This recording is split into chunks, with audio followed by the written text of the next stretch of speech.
Well, welcome everyone. Welcome back to Planning Plus Software. And welcome to our four-part series on Woodriff smash repairs. Now in this series I'll be interviewing Joe Woodriff. Joe's the Managing Director of Woodriff Smash Repairs. And in episode number 1, which is entitled My Transformation from Panelbeater to Business Owner.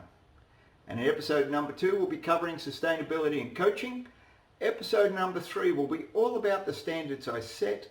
And we will finish off this series with episode number 4 entitled Rebranding and Diversification. So sit back, enjoy episode number 1, and I'll see you at the introduction to episode number 2. Bye for now. Welcome everyone, Gavin McGay from Planning Plus Software. Well, today I'm on site on the sunny coast of Queensland, Sunshine Coast up at Maroochydore, and I've got a special guest with me today, Mr. Joe Woodriff from Woodriff Smash Repairs. Welcome, Joe. How are we, Gabby? I'm going great, thank you. Now the reason for today's little chat is just to catch up with Joe. We've known each other for a few years now, and I've been fortunate enough to work with Joe in their business and help them, well, I'd say get to where they are. Would that be a fair statement? Yeah, there's a lot of stuff you've done that has taught me how to be good in business. So yeah, that's been, definitely true statement. Awesome.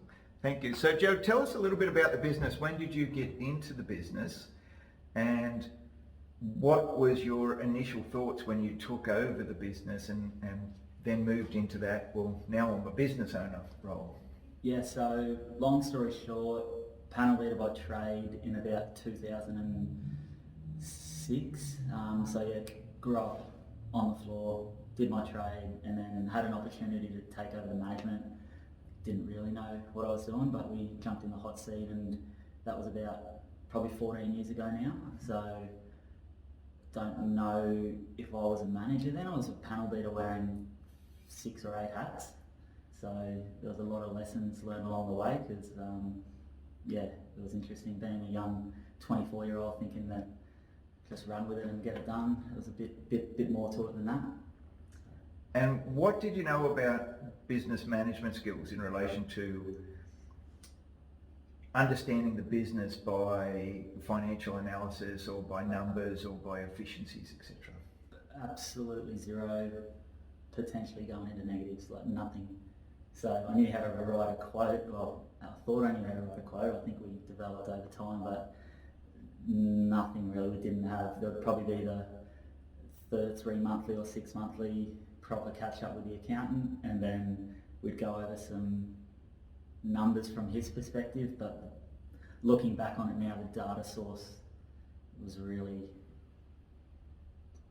would have had a lot of holes in it. A lot of holes. So I don't know if I would have been taking any notice of those numbers, probably looking at what was in the bank account. Right, sweet. And what was it that triggered you into looking outside of yourself or looking outside of the business to have gained some more knowledge around your numbers? I think, I don't know, I'm very curious. I want to know more, and I think where we were, I remember talking with our accountant and just demanding something. I didn't know what it was, but I'm like, there has to be more than this. Like, this isn't good enough. What is it? Well, we need a source to build around.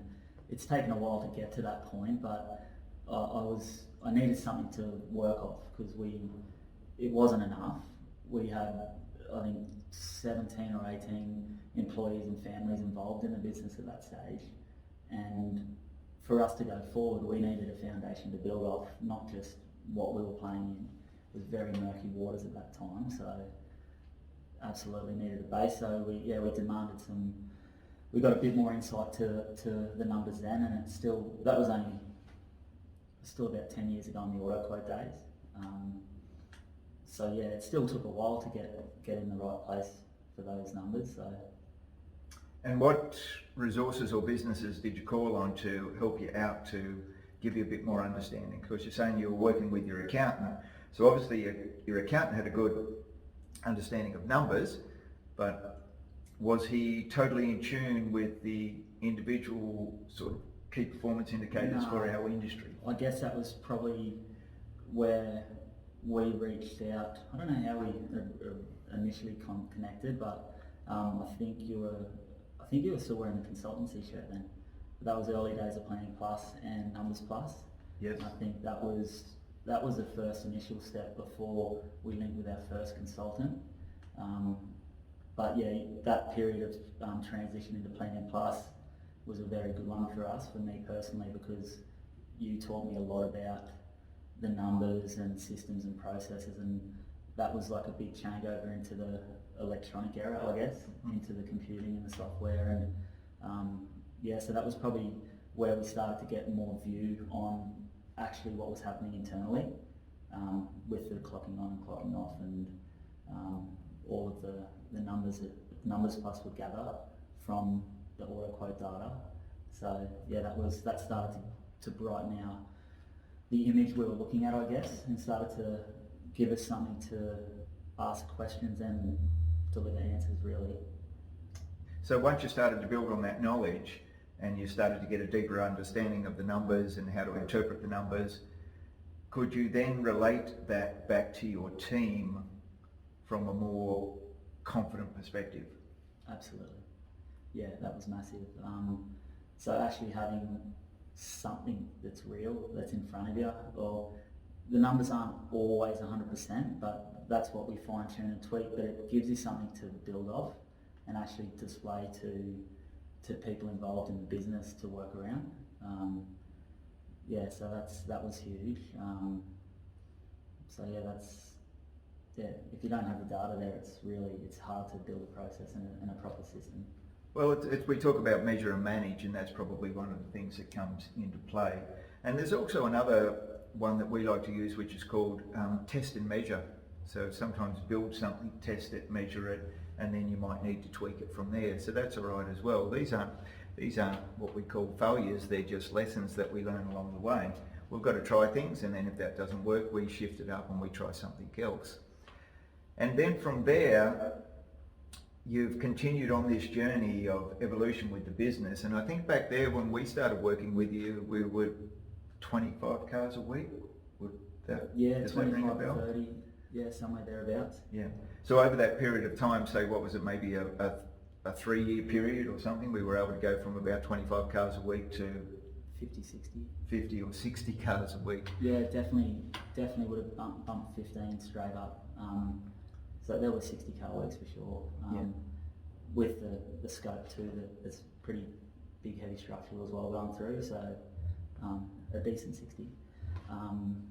But yeah, that was due to being able to look at the numbers, I guess, probably more so the Planning Plus numbers, which is more the block work and being able to create a plan and yeah, just get some coordination on the side back from what was previously a